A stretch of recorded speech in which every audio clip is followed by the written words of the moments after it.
Desligou o meu aí? Boa noite, pessoal. Então, damos início ao quinto encontro do nosso ciclo formativo, organizado pelo Fórum Popular da Natureza, Núcleo Baixada Santista, com o tema Natureza, Saúde e Território. E o nosso tema de discussão hoje é Natureza, Raça e Classe. Então, receberemos aqui, para a nossa abertura, o Janderson, que é MC, militante da UJC e trabalhador do call center.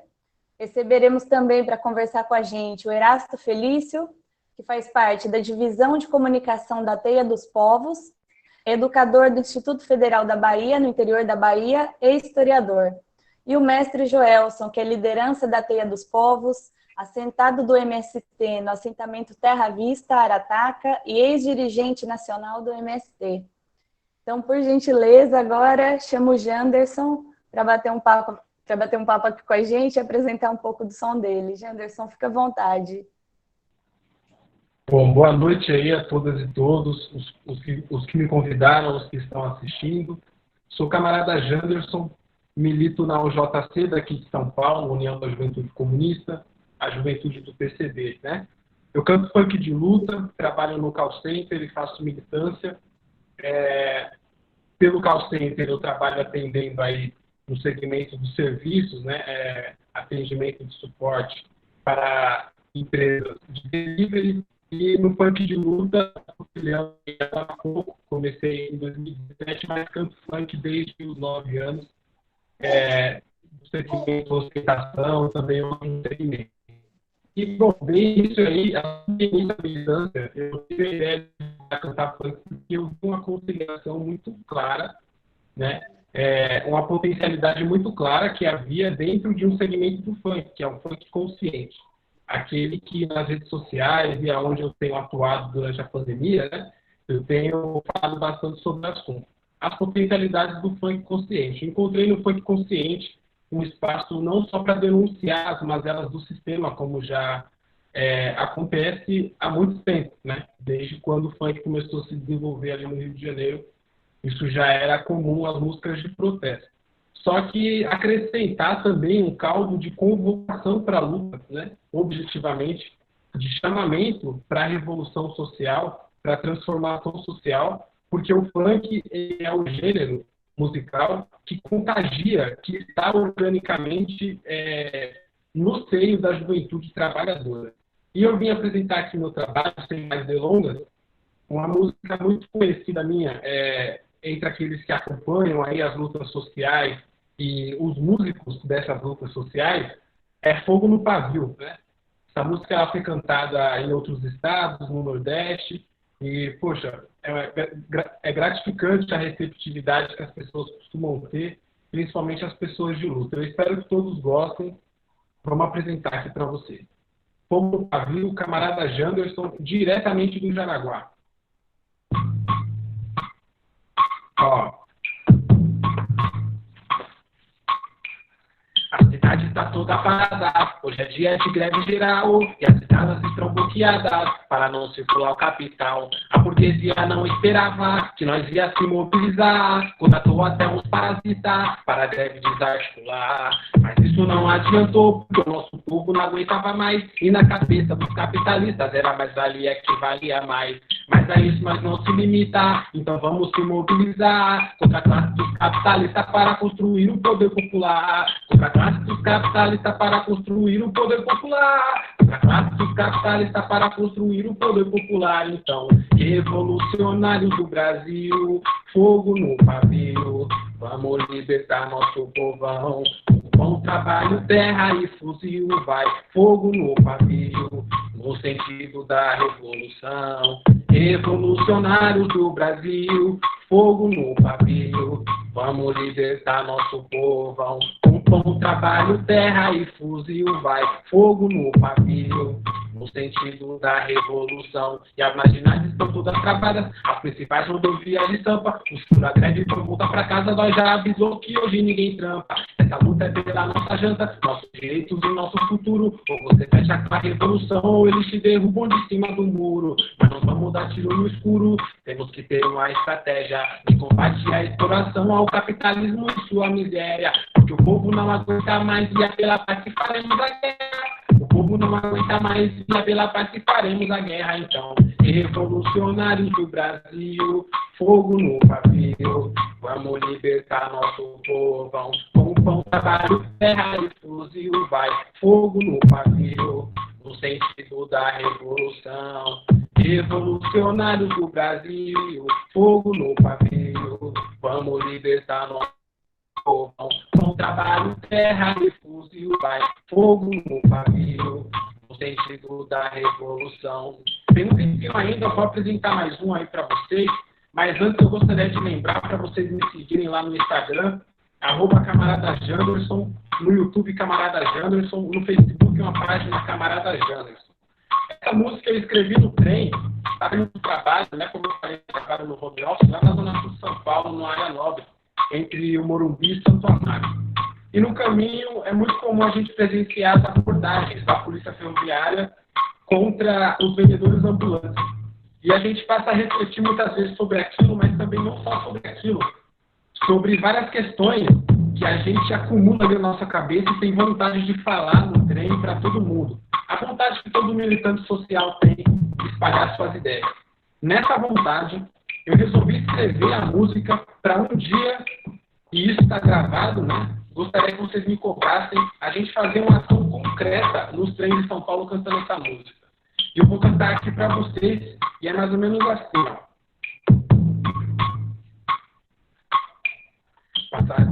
Aliás, eu vou voltar à base primeiro. A base está terminando. Passageiros e passageiras, não disse eu vou esclarecer. Não vim aqui pedir esmola, eu sou de um paciente da Zona Sul. Eu só vim passar uma mensagem que dificilmente eu vejo na TV. Surgindo pedido, foi ouvido, presta atenção aqui nesse papo. A maioria que está aqui está indo pra luta. Há quanto tempo quer juntar dinheiro e comprar uma casa? Trabalha, trabalha, só sobrevive e nunca desfruta. Pra poder com tudo, até pro rolê, a passagem tá cara. Mas por isso ainda pode ser diferente. E a solução é a luta política do povo pobre.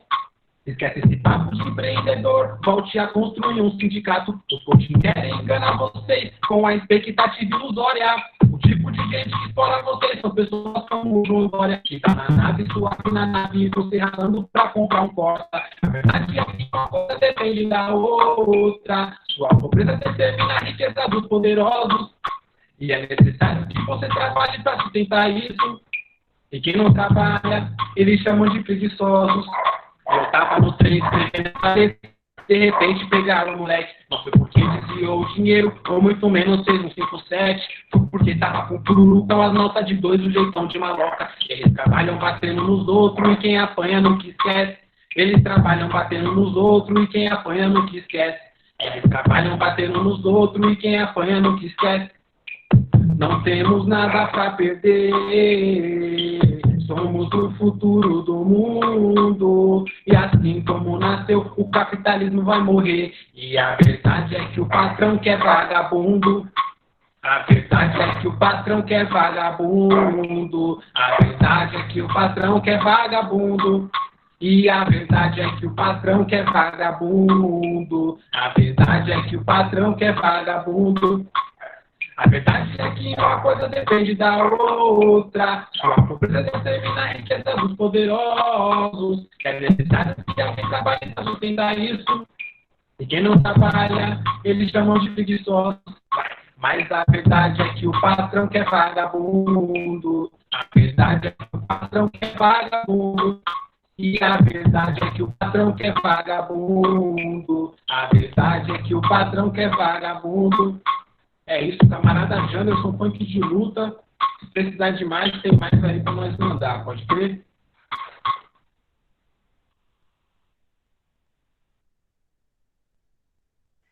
Muito obrigada por essa apresentação. Estamos aqui muito animados, o pessoal interagindo bastante no chat. Tô vendo que essa aí tá na boca do povo logo menos já, hein? E a gente agradece demais mais uma vez. Muito da hora, Janderson. Agora, antes da gente chamar o Eras e o mestre Joelson, gostaria de brevemente chamar a Ágata, que vai fazer uma breve contextualização do nosso encontro de hoje e por que a gente está trazendo esse tema aqui para o fórum. Ágata, fica à vontade, querida.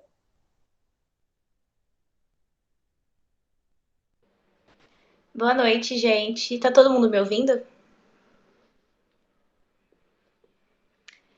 Tá, então, como a Júlia disse, eu sou a Ágata, eu faço parte aqui do Fórum Popular da Natureza e eu queria trazer para vocês uma definição do que é o racismo ambiental, que são as injustiças sociais e ambientais que recaem de forma implacável sobre etnias e populações mais vulneráveis. O racismo ambiental não se configura apenas através de ações que tenham uma intenção racista, mas igualmente através de ações que tenham um impacto racial, não obstante a intenção que lhes tenham dado origem. O conceito de racismo ambiental nos desafia a ampliar nossas visões de mundo e a lutar por um novo paradigma civilizatório, por uma sociedade igualitária e justa, na qual a democracia plena e a cidadania ativa não sejam direitos de poucos privilegiados, independente de cor, origem e etnia. Caso vocês se interessem mais por esse tema, né, por esse assunto, essa definição está em um dos textos que a gente recomendou, que por acaso é muito bom. E além de tudo isso, eu acredito que falar sobre isso é também falar sobre ancestralidade. Falar sobre nossos ancestrais que tiveram suas terras invadidas e tomadas. E até hoje eles lutam pelo direito de as tê-las de volta e manter sobre o contato que nossos bisavós e avós ainda tinham com a terra. E hoje a gente já não tem mais. A gente sequer sabe de onde vem o nosso próprio alimento. Todos os dias a nossa história é removida de nós, pouco a pouco. Começando pelo que nos é contado. Onde a gente sabe muito sobre aqueles que estiveram aqui, destruindo tudo que é nosso. E pouco a gente sabe sobre os povos originários e sobre os escravos que foram trazidos para cá. Ainda nos dias de hoje, essa exploração não acabou. Parte dessas pessoas foram viver em favelas, comunidades, e a outra parte simplesmente foi invisibilizada. E os ataques nada sutis são cada vez mais fáceis de esconder, pois há quem se aproveite de todo o poder que tem para deixar a boiada passar. Então, nós temos casos de água contaminada no Rio de Janeiro, rompimento de barragens como a de Mariana, quilombolas sendo expulsos de suas terras em meio a uma pandemia, e um crescente desmatamento que não só destrói o planeta, mas também o lar de diversos povos indígenas. Essas são apenas algumas demonstrações de como o racismo ambiental e a necropolítica está presente no nosso dia a dia, pois nem metade dos casos são noticiados, e tem muita coisa sendo jogada para debaixo do tapete. Entender o racismo ambiental é perceber todos os direitos que são negados para minorias étnicas, desde boas condições higiênico-sanitárias até território e moradia. Para elucidar um pouco mais isso, para trazer mais clareza, a Júlia agora vai falar um pouquinho de alguns casos de crimes ambientais que aconteceram, principalmente aqui na Baixada. Então, eu passo a palavra à Júlia. Na verdade, é realmente muito breve o que a gente veio trazer hoje, porque a gente quer dar a primazia da palavra para os nossos convidados, que tem muito a contar para a gente. Mas para elucidar um pouco do que a Ágata disse, alguns casos recentes que a gente está vivendo de racismo ambiental. Né? Então, a gente teve o despejo do Quilombo Campo Grande em plena pandemia, muito recentemente, em que dezenas de famílias tiveram sua terra, a terra onde estavam produzindo, tirando seu alimento e produzindo alimento para a cidade, né? Essa terra que foi alvo de especulação financeira, especulação fundiária. A aldeia Novos Guerreiros do povo Pataxó, no extremo sul da Bahia, está enfrentando no momento também uma tentativa de despejo, porque essa área é reivindicada por uma escola de pilotagem. Né? Então, acho que dizer isso já mostra a completa inversão de valores que a gente tem vivido. E falando também sobre a instalação da incineradora de Santos, só lembrando que os maiores impactados, apesar desse ser um problema que impacta a gente como sociedade de forma geral, são os catadores de recicláveis, que terão sua renda totalmente prejudicada e poderão ficar sem meios de trabalho. Um dado sobre os catadores de recicláveis aqui no Brasil é que quase 70% dos catadores são negros ou pardos. Então, mais uma vez, o que a gente vê é que em todas as vezes que a natureza é atacada, quem sofre as consequências disso não sofre igualmente, né? Então, a gente tem marcadores sociais muito claros que estão relacionados com raça e com renda, que determinam quem serão os grandes impactados por esses empreendimentos. O segundo texto que a gente indicou para leitura essa semana é um texto chamado uma vez mais, sobre retomar a terra e construir territórios, né? E ele versa sobre reforma agrária, o movimento negro e a urgência desse vínculo. E para discutir hoje com a gente, para trocar uma ideia e bater um papo, nós convidamos os autores desse texto. Então, o Eras e o mestre Joelson estão aqui. Passo a palavra a eles agora, né? E deixo também que eles decidam quem vai falar primeiro, quem vai falar depois. Mas fiquem à vontade. Mais uma vez, agradecemos imensamente pela presença de vocês. Eu sou apenas um intermediário assim, do conhecimento. Assim, eu não sou o cara do conhecimento mesmo, assim, de mestre Joelson. Mestre, acho que você começa. Se eu precisar arrematar alguma coisa, o que você acha? Seu microfone está desligado, viu, mestre?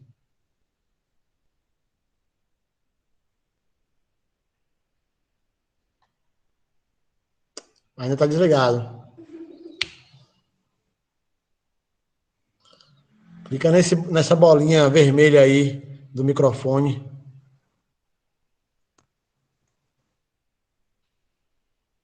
Não está ligando não, mestre. Agora, Aí. beleza? Beleza. Você Tá bom. primeiro fazer uma introduçãozinha, faça aqui, depois eu entro depois. Tá bom. Então, boa noite às companheiras e os companheiros. Agradecer a Júlia pelo convite. Eu sou Erasto Felício, eu sou da Divisão de Comunicação da Teia dos Povos. Eu sou um intermediário dentro dessa reflexão desses mais velhos com o ambiente virtual, vamos colocar assim. Sou educador aqui na Bahia, né, e hoje estou assumindo a tarefa do canal da Teia, do site da Teia, enfim, dessas coisas. Bom, primeiro vou tentar apresentar a Teia e por que o nosso conhecimento tem sido, como ele tem sido transmitido e por que a gente tem lutado por terra e território, né?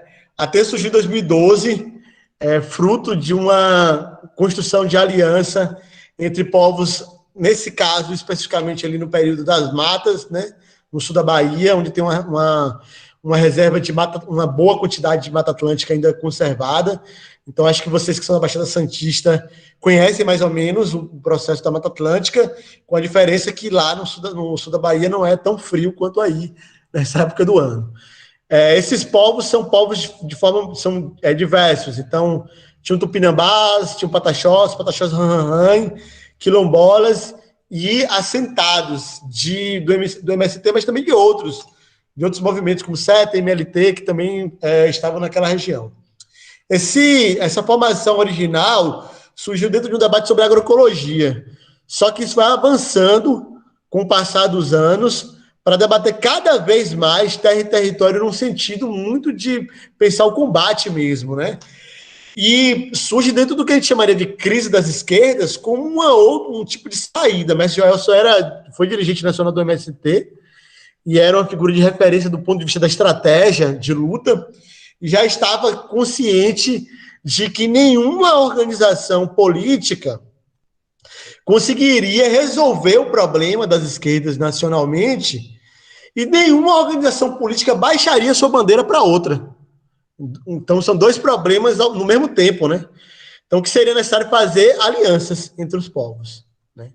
Esse é o fundamento do surgimento da Teia, quer dizer, uma articulação de povos, territórios e organizações que hoje conta desde Tupinambás Paiaiás, Pataxó ranhanhã, movimentos como SETA, MLT, MST, né, quilombos de várias regiões da Bahia, mas também organizações sem teto como o MSTB e movimentos de periferia, como a Reage ou Será Morto, Reage Será Morta.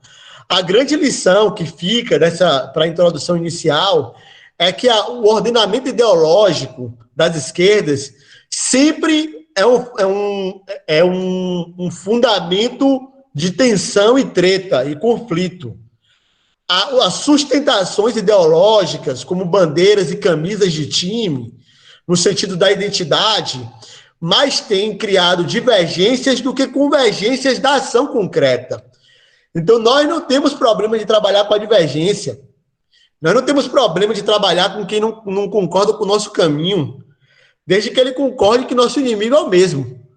É a branquitude, é o latifúndio, são as classes dominantes. Se há um consenso quanto a isso, o resto a gente faz no trabalho. E aí a principal questão que a gente tem discutido é que assim, ó, se eu tenho que carregar, sei lá, sacos de cacau, né, seco para fazer chocolate, e é pesado, se eu conversar aqui com o camarada Janderson sobre o que ele entende, né, como comunismo, e a gente fazer uma divergência, eu vou ter que carregar o saco de cacau sozinho. Entretanto, se eu carregar o saco de cacau com o Janderson, e na medida que nós estamos carregando, fazendo uma tarefa concreta, real, a gente pode conversar sobre nossas diferenças, porque os dois já sabem o peso da tarefa. E largar seria um problema. Então, nós podemos debater divergências se a gente estivesse fazendo ação concreta. A gente não precisa ficar se relacionando um com o outro na abstração ideológica. Então, nós temos muito orgulho de termos companheiros que são panafricanistas da quarta garveísta trabalhando com a gente. E qualquer um poderia falar, mas Garvey é um fascista. Mas nossos companheiros não são. Eles são os únicos na Bahia que conseguem fazer o trabalho dentro do presídio, sendo respeitado por qualquer uma das facções, no sentido de fazer o trabalho concreto, de chegar lá, ajudar os camaradas pretos que estão em situação de vulnerabilidade, fortalecer dando alimentação complementar, sabão agora no período do Covid, porque o governo não entrega isso, o governo progressista da Bahia não entrega nem sabão para os presidiários no meio da pandemia, e os companheiros da Real já fazem isso. Então, nós não temos que discutir nada sobre o fato deles gostarem ou não gostarem de um determinado teórico que eu posso não gostar. Então, a gente aprendeu na divergência, trabalhar, fazer a construção real. E qual é a construção que a gente quer fazer? Sobre terra e território. Eu não vou aprofundar sobre terra e território, que mais Joelson é um profundo conhecedor sobre terra e território. Mas eu queria pontuar algumas questões que são professorais e chatas da minha parte. Nós não estamos inventando nada de novo, nós não estamos criando a roda, nós não é uma novidade histórica. A gente fica na hora que a gente está no pânico, né? A gente fica esperando uma novidade histórica. Não, o morro vai descer, né? Que é a presepada que o brasileiro fica criando de ficção para imaginar que a gente não fazendo o trabalho vai acontecer a revolução em um momento e a gente vai pegar o ponga na revolução e vai dar algum trabalho aí para o capitalismo. Nós não estamos inventando nada de novo. Nós estamos fazendo aquilo que é a mais longeva tradição rebelde do Brasil e que as pessoas deveriam respeitar com profundidade de espírito, que é basicamente o seguinte: o que foi Palmares até o que foi Canudos. Todos os movimentos rebeldes populares no Brasil, eles têm uma característica: eles não são feitos por um povo só. Essa é a primeira característica deles. Eles são feitos em aliança com outros povos. Então, Palmares tinha um comando banto. Um comando, né, de povos de Angola. Mas ele não é um levante de povos de Angola. Ali em Palmares, toda a cerâmica é indígena, toda a arquitetura é indígena.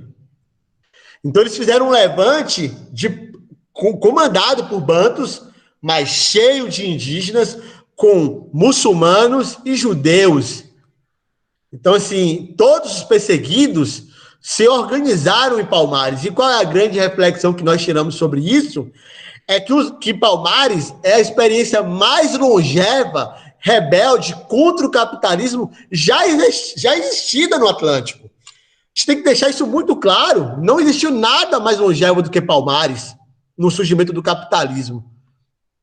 Palmares durou mais do que a União Soviética. Palmares durou mais do que tem durado até agora a China Popular. E nós temos que entender por que isso aconteceu. E outra, lutou contra as potências do seu tempo. Holanda, Portugal eram as potências do seu tempo. Mas não vou ficar lá atrás. A gente pode recuar para o século XIX. A cabanagem é uma federação de mundurucus, muras e outros povos do Alto Rio Negro, né, tipo, do Amazonas e do Pará, que se federaram a pretos escravizados, a pequenos produtores. E esses povos conseguiram fazer 5 governos atacando o latifúndio, que era o inimigo, o principal inimigo de todos eles. Pouco tempo depois, a Balaiada vai fazer a mesma coisa tomando território no Ceará, no Maranhão. Então, o que nós estamos falando é que nós sempre fizemos isso no Brasil e foi o que deu certo. As experiências que deram certo foram essas. Não teve outras experiências longevas. Né? E Canudos é a mesma coisa. A gente fala Canudos como se fosse o povo do sertão da Bahia, mas tem que falar a palavra certa. São os Quiriri, reunidos com campesinos e pretos, recém-egressos da escravidão. Povos Quiriris que organizaram aquilo, que achavam que o conselheiro era um homem, né, que teria sido encaminhado pelos seus próprios encantados. Eles colocavam o conselheiro como parte dos mitos deles. Até chegar em Caldeirão de Santa Cruz, bombardeado em 1937 pela ditadura de Vargas, que é um povo reunido em torno no Crato, no Ceará, que eles fizeram agroecologia, produziram alimentos, geraram fartura para as pessoas pobres, e o exército brasileiro bombardeou com 2 aviões, matando mais de 5 mil pessoas. Em Canudos foram 30 mil.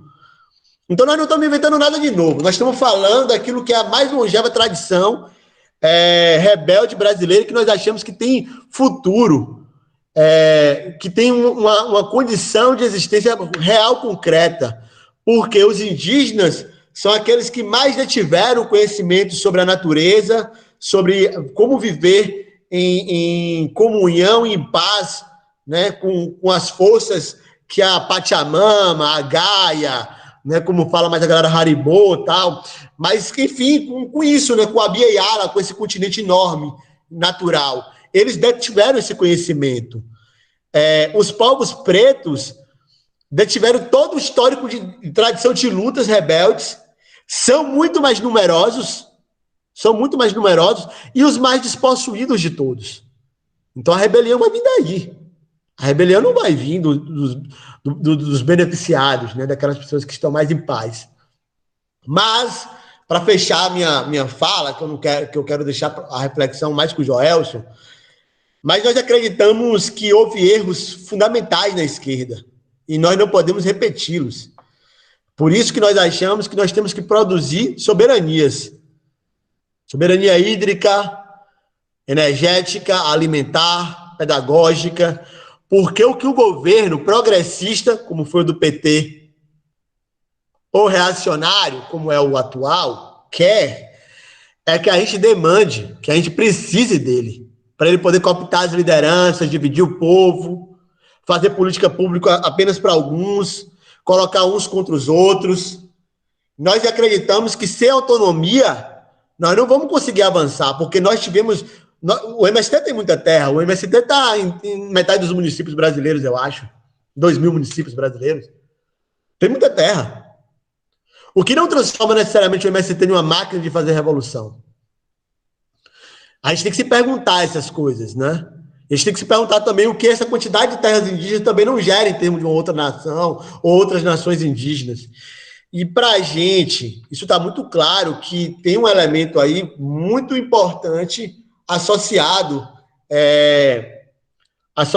com a necessidade que a gente tem de não perder o horizonte, de que a luta rebelde requer menos rabo preso, né? menos subordinações, seja aos interesses da burguesia, dos brancos, ricos, tal, seja ao próprio Estado. E é por isso que a gente trabalha construindo sistemas agroflorestais, com sementes crioulas, protegendo os mananciais de água, para construir uma revolução desde o território.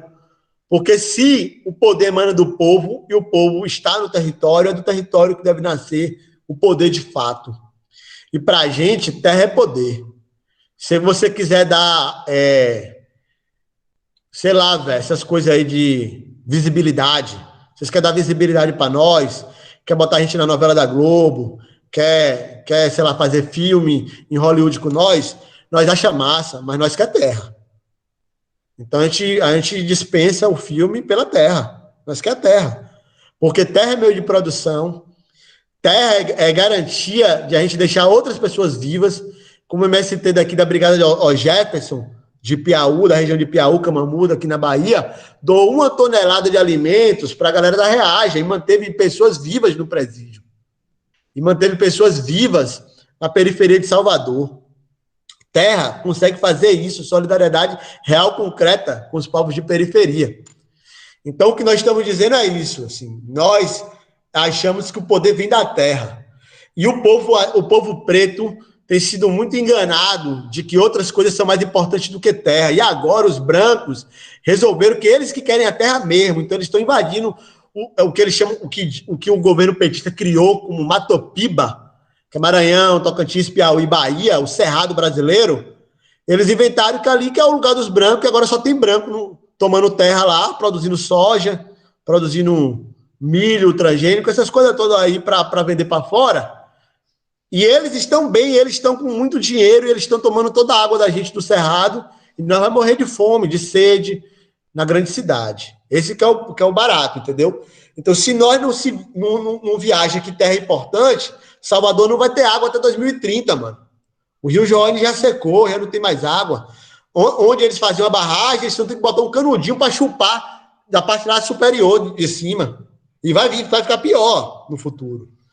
Então, se o povo da cidade achar que quem resolve o problema do campo é o povo do campo, vai todo mundo morrer, entendeu? Vai todo mundo sofrer amargamente isso. Então, o papo que eu tinha para falar era sobre isso. O texto, uma vez mais, sobre retomar terra e construir territórios, foi um esforço meu de organizar, sistematizar as falas que o mestre Joel vem sempre orientando a gente, falando e trocando ideia. E a perspectiva da gente é essa, é conseguir, a partir de uma concretude, que é o território, que é tomar terra e construir território, organizar uma nova forma de fazer política, que a gente se governe até que a gente consiga vencer a burguesia e o latifúndio. Que a gente vá ampliando o nosso poder até que uma hora a gente consiga vencer o latifúndio, acumulando força e atacando, entendeu? Mas dentro das nossas terras, dentro da nossa área que a gente tomou. É isso, mestre. O papo que eu podia dar era esse, para adiantar. Você tá mudo, não tá não, mestre? Vocês estão ouvindo? Eu não estou ouvindo. Tá com o microfone desligado. Ainda tá, mestre.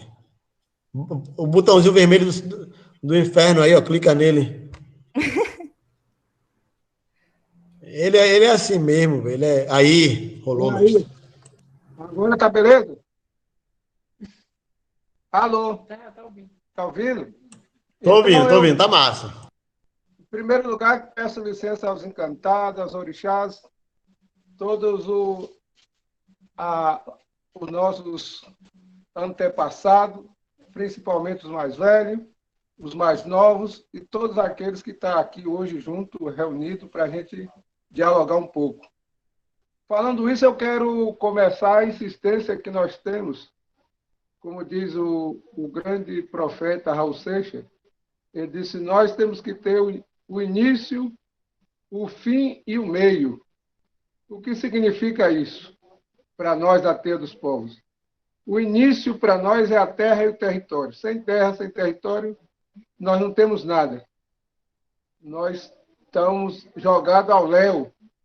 Que foi isso que aconteceu com os povos originários, os povos indígenas, o povo preto, todo mundo que hoje está nas periferias das grandes cidades, que está hoje em situação de risco. Foi justamente isso aí, uma guerra que os portugueses, os europeus, fizeram conosco, e nessa guerra eles conseguiram ser vitoriosos e tomou toda a terra nossa e todo o nosso território e jogou nós ao léu.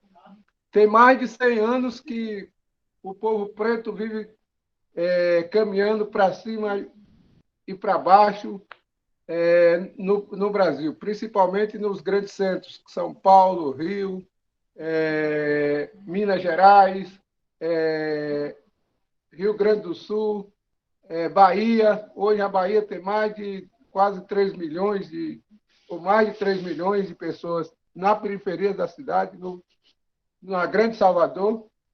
Então, nós estamos aí com uma quantidade enorme. E também tem várias aldeias, vários povos originários nessas grandes cidades, nesses grandes aglomerados de gente, com muita gente. Então, nesse sentido, nós estamos dizendo que nós temos que voltar ao princípio. Boa parte, se nós quisermos equilibrar a cidade, boa parte dessas pessoas que foi tirada da sua terra, do seu território, tem que voltar a essa terra, voltar a esse território para que a gente consiga equilibrar tanto o campo, que hoje está desequilibrado, o campo está desequilibrado a cidade.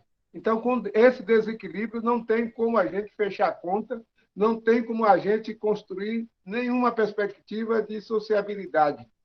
Então, nós precisamos fazer isso. E isso foi uma política direcionada pelo sistema.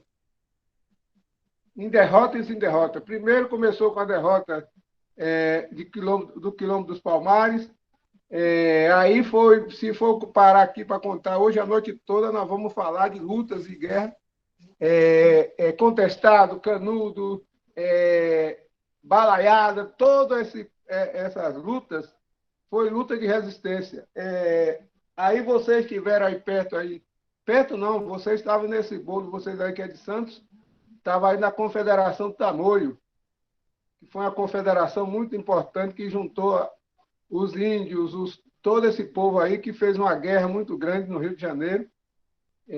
Então, essas lutas, essas guerras, nós fomos derrotados. Então, nós agora vamos precisar reconstruir uma grande aliança desses povos, que os povos, primeiro, não tem que pestenear. Nós precisamos entender que os povos originários é fundamental nesse processo, porque eles têm mais de 12 mil anos aqui, tem historiador que tem 40 mil anos, eles são os verdadeiros conhecedores dessa terra e sabem como essa terra pode ser reequilibrada. Então, nós precisamos ter essa aliança com os povos originários. Precisamos fazer aliança com o povo da diáspora africana, o povo preto, o povo negro, que vieram da África e tem muita sabedoria, muito conhecimento, e vários povos e várias línguas que a gente precisa entender, juntar isso aí. Inclusive, o povo preto hoje é maioria, não é discutir minoria. Não adianta ficar, o povo preto é minoria. Nós somos maioria. Então, nós precisamos discutir essa maioria, discutir esse povo que é maioria e os conhecimentos que trouxe da África e contribuiu com a riqueza e a construção da riqueza do Brasil hoje. Não é? O Brasil está de pé hoje graças ao sofrimento e à força de trabalho do povo preto. Então, nós precisamos fazer. Por outro lado, nós também precisamos ter o povo dos grandes centros, os povos que estão na favela, nas periferias, que já é a grande mistura dos povos. Né? Então, nós precisamos trazer isso.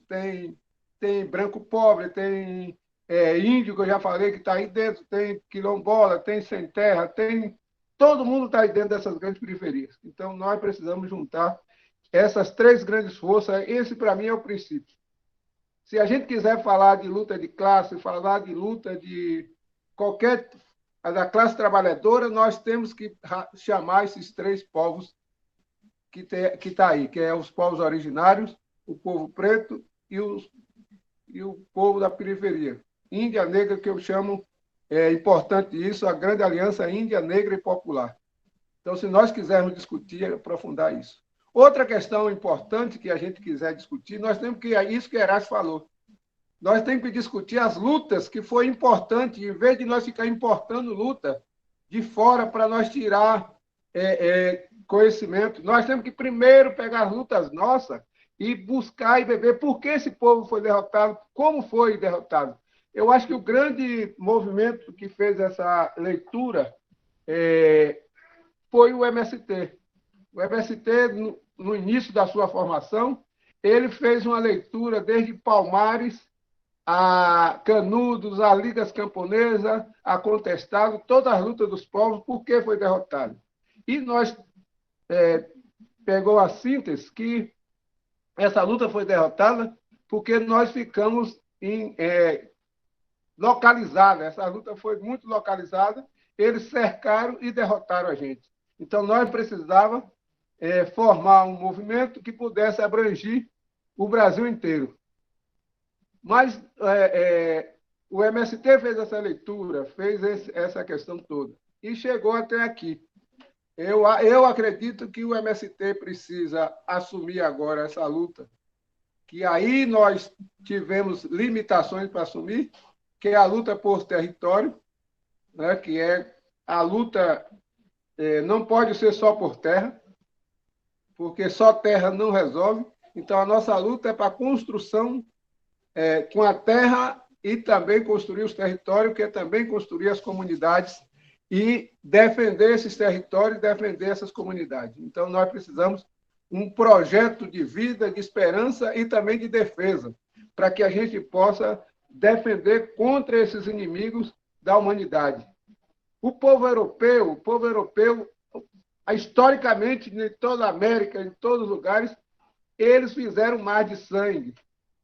Eles destruíram várias comunidades, eles destruíram vários povos, eles estruparam, eles mataram, eles não têm piedade, eles destruíram a floresta, destruíram a natureza, e eles não têm piedade. E eles voltam agora, em pleno século XXI, com mais força ainda, e com mais ódio, e com mais ganância de acumulação dos bens da natureza. Então, nós precisamos entender essas questões. Então, esse princípio é preciso nós estabelecer, esse princípio da luta, estabelecer e começar a forjar dentro do Brasil uma perspectiva de luta que incorpore todas essas lutas.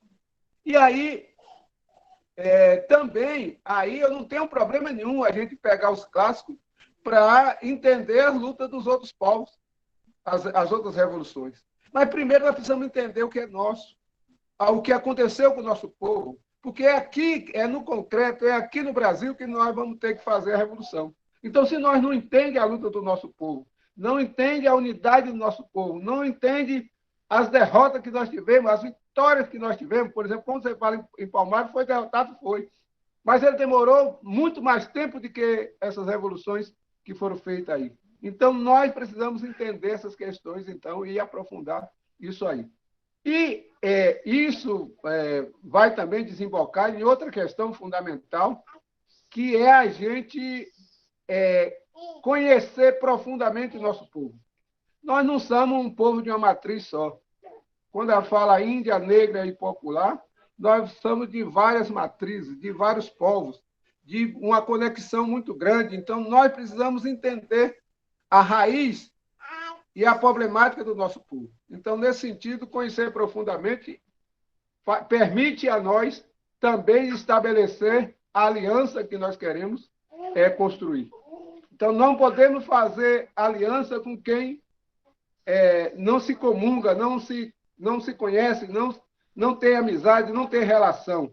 Então, nós precisamos conhecer profundamente o nosso povo, os mistérios do nosso povo, as origens dos nossos povos, e para que a gente possa entender. O povo preto, do mesmo jeito, várias tribos, várias localidades da África, vários reinos vieram para aqui.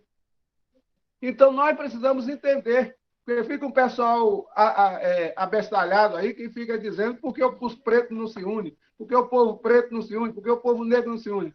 Nós somos várias tribos, vários povos, já viemos de lá com algumas divergências que nós precisamos superar. Mas se nós não entendemos isso, não consegue fazer isso. Nós temos várias religiões, vários entendimentos da ancestralidade e também da espiritualidade. Se nós não entendemos a ancestralidade e a espiritualidade, também não conseguimos fazer essa aliança porque nós não se conhecemos. Nos povos originários também, pelo mesmo jeito. Tantas línguas, tantas tribos, tantos povos de várias construções que estão aí e precisamos entender, e com conhecimento de mais de 12 mil anos aqui dentro acumulado. Né? Os povos originários, os povos indígenas, têm ciência e que a gente precisa entender se nós quisermos trabalhar com a nossa terra. Então, nós precisamos trabalhar. O povo dos grandes centros, das periferias,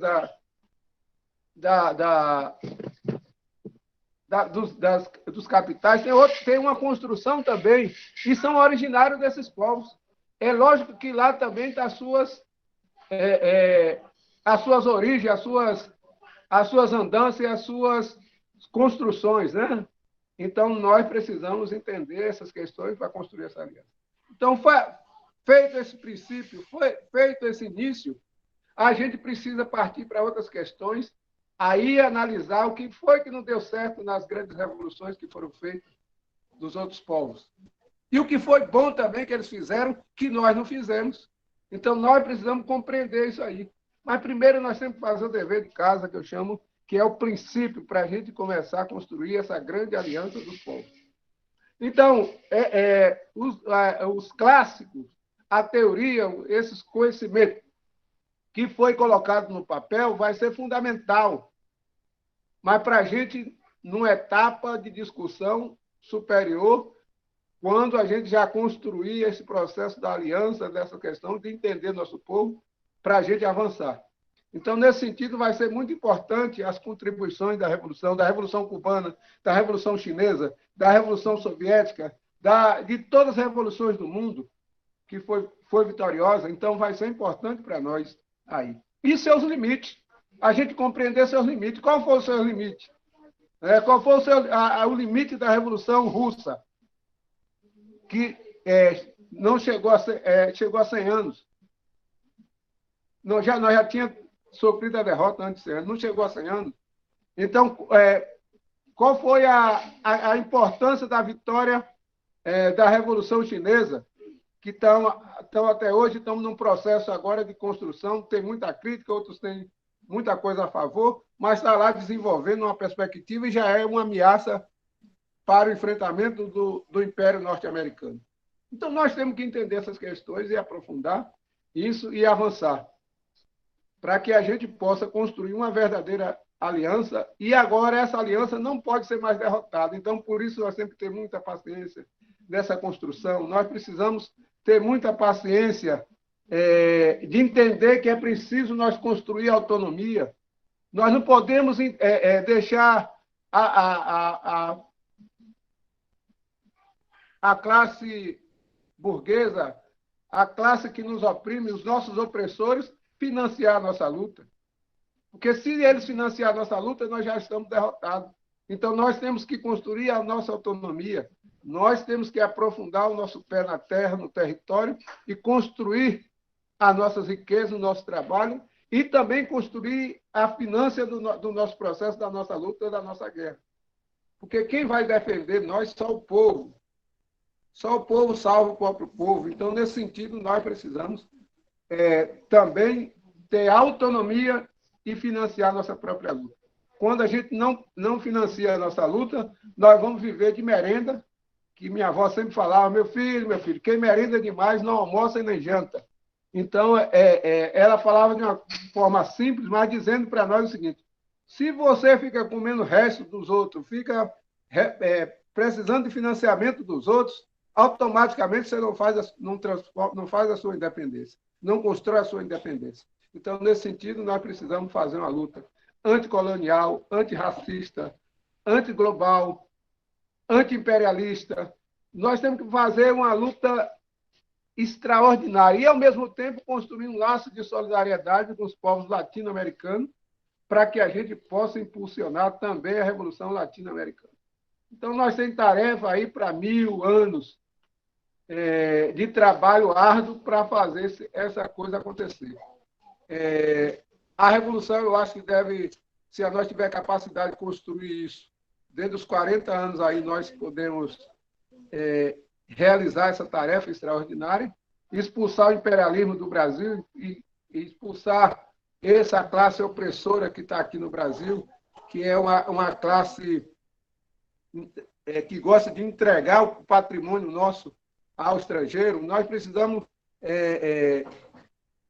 desapropriar todas essas terras que eles roubaram dos povos originários, que eles não deixaram o povo preto se apropriar dessas terras. Nós precisamos para devolver ao povo numa perspectiva de se fazer uma tarefa extraordinária de equilibrar as grandes cidades e reconciliar com o nosso povo para nós construir uma nação latino-americana. Então, nesse sentido, eu gostaria de dizer que a tarefa nossa é árdua, mas é uma tarefa extraordinária e cabe todo mundo. Então, eu estou falando para meus irmãos do MST, só corrigindo aí, eu fiz parte da direção nacional do MST, hoje eu não faço parte da direção nacional do MST, eu sou assentado no assentamento Terra Vista, mas sempre fico chamando o nosso companheiro do MST, falando da importância da gente assumir essa tarefa da luta por terra e território. Por terra, o MST sabe muito bem, mas é preciso avançar nessa luta por terra e território. E nós precisamos também trabalhar para essa grande aliança. E essa grande aliança não era fácil, não é uma construção fácil, é uma construção muito difícil, por essas tarefas que eu falei aí. Primeiro, vir para o princípio e também desmembrar nossas lutas, nossas coisas, e entender e se encher de orgulho que a nossa luta foi muito feroz, foi muito importante, e essa nossa luta foi muito vitoriosa nesse grande enfrentamento. Os povos originários têm 520 anos de luta, de guerra.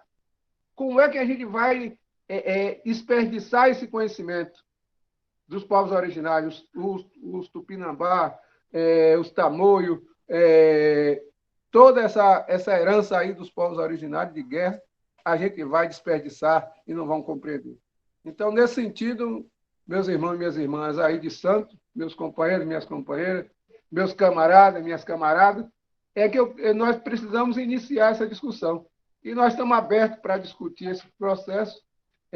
Tem muita gente que está achando que a gente está meio simplista, né, de buscar a luta pela terra e pelo território, mas nós estamos com o entendimento que, se nós não voltar para o princípio, não terá fim e nem tampouco meio.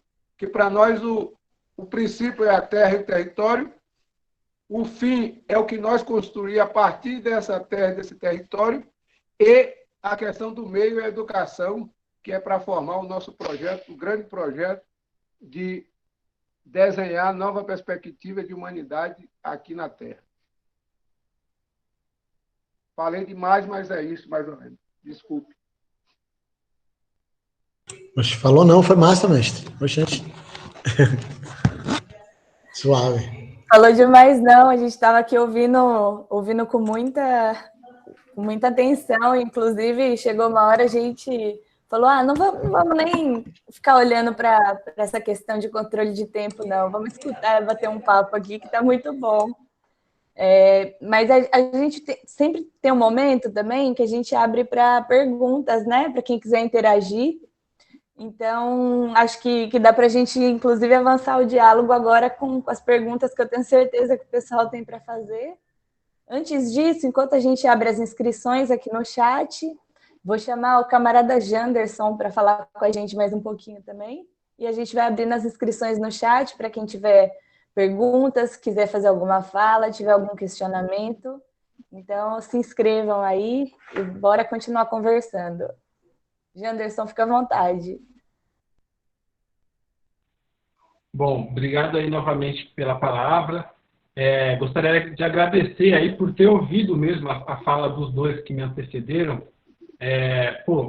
Sensacional aí a trajetória de vocês, o relato de vocês, é muito fundamental mesmo. Eu moro aqui no Jaraguá, um bairro da periferia de São Paulo, Zona Noroeste, e aqui vocês devem conhecer esse nome Jaraguá justamente porque é um bairro marcado pela luta dos indígenas, né? Aqui no Jaraguá a gente tem um pico, é o bairro mais alto da cidade e é onde tem um dos picos mais altos da cidade, né? Que é ao mesmo tempo que uma paisagem onde ficam algumas antenas de emissoras do capitalismo, né? Da burguesia. Enfim, diversas vezes eles ocuparam aquele pico, fizeram diversas ações políticas nos arredores, na luta tanto pela demarcação em 2017, um pouco antes e um pouco depois, quanto recentemente, agora em 2019, 2020, contra a invasão, que eu chamo de invasão, né, da empresa Tenda, que queria construir ali condomínios de classe média, onde era uma área reservada para preservação ambiental, e eles cortaram diversas árvores para construir, e, enfim, foi uma luta muito ferrenha lá. Eles conseguiram barrar a obra, até agora a gente não teve más notícias, né? Por enquanto, deve estar em período de negociação e tudo mais. Vou até buscar me atualizar nessa questão.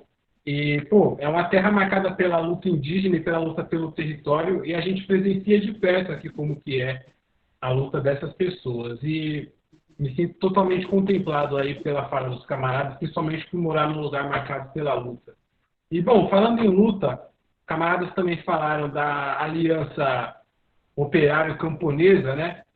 E, enfim, os meios, os fins para tudo isso. Eu tenho uma música que é muito interessante para a gente demarcar aqui esse debate, que é uma música cujo refrão eu peguei de um grito de luta muito tradicional nas lutas por território, por terra, que vocês devem conhecer aí.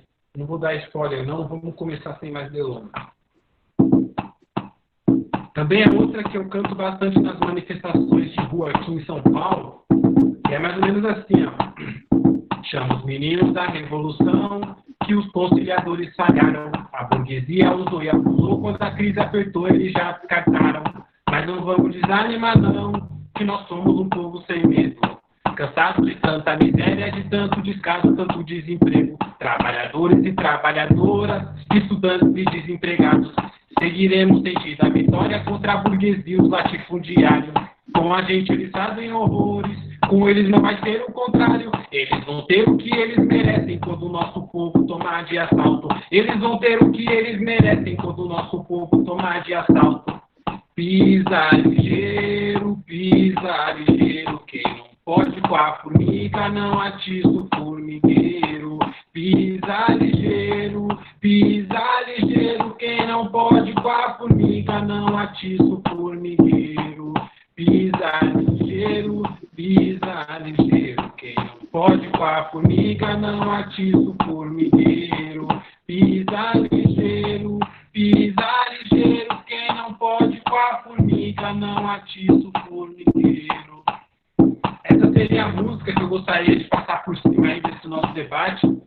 E antes de finalizar aqui, outra questão que acho que pincela também essa nossa discussão, embora também entre muito a questão da luta pela legitimação da cultura, pela construção do poder popular e da ala cultural desse poder popular, né, que é a autoconstrução autônoma pela própria periferia, também tem muito a ver com território, com geografia, né, com terra.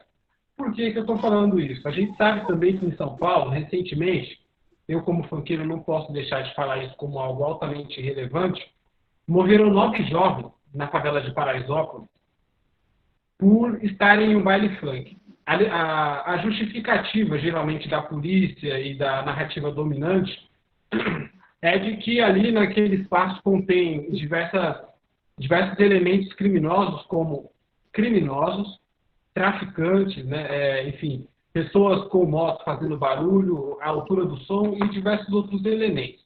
A grande questão é que, além desses elementos, também existem diversos outros que não são negativos, né, do ponto de vista societário. São positivos, que são as expressões culturais naturais da juventude, os encontros, enfim, os espaços para os artistas do gênero, enfim, se encontrarem e fazerem suas relações ali orgânicas com o seu público.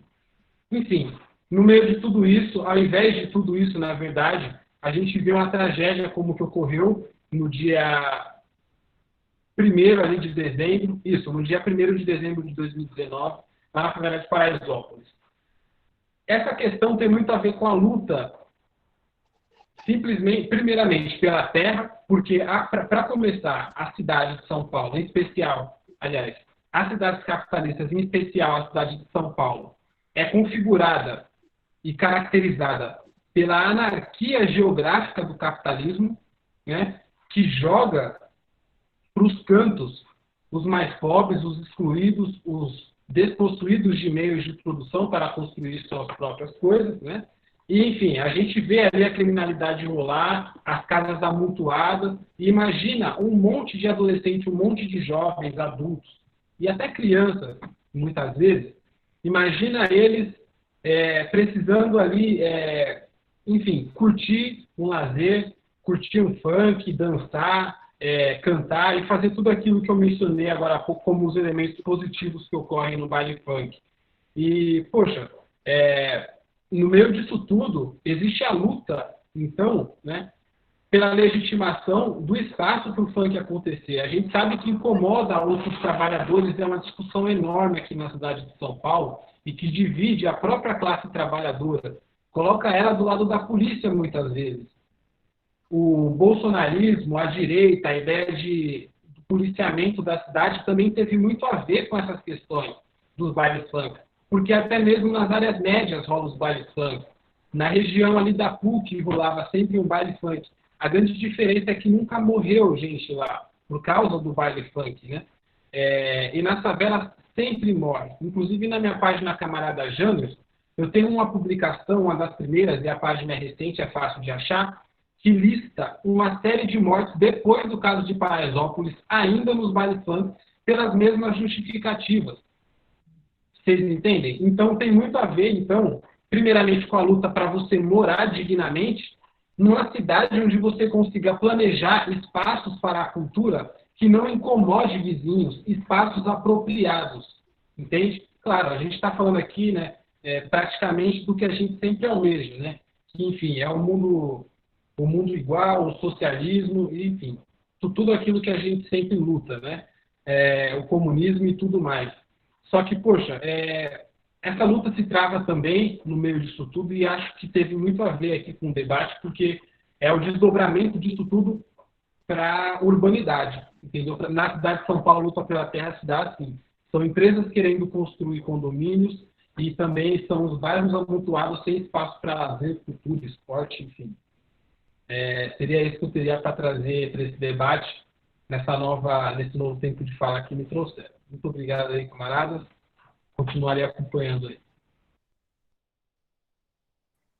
Muito obrigada, Janderson. Achei que sua fala agora no final ela complementa muito bem o nosso debate, trazendo a visão da cidade aí para a gente também, né? Cidade como um desdobramento dessa lógica que não faz sentido nenhum e que faz com que nosso modo de viver seja cada vez mais caótico e mais sem sentido, né? A gente estava aqui no chat conversando também, o mestre Gelson falou sobre trazer a sustentabilidade, né? Tanto para o campo quanto para as cidades. Enquanto as cidades estão aglomeradas, o campo enfrenta aí o esvaziamento cada vez mais e a juventude indo embora. Abrindo agora aqui para as nossas inscrições, a gente tem a primeira inscrição, que é da Natália. Então, Natália, fica à vontade para falar.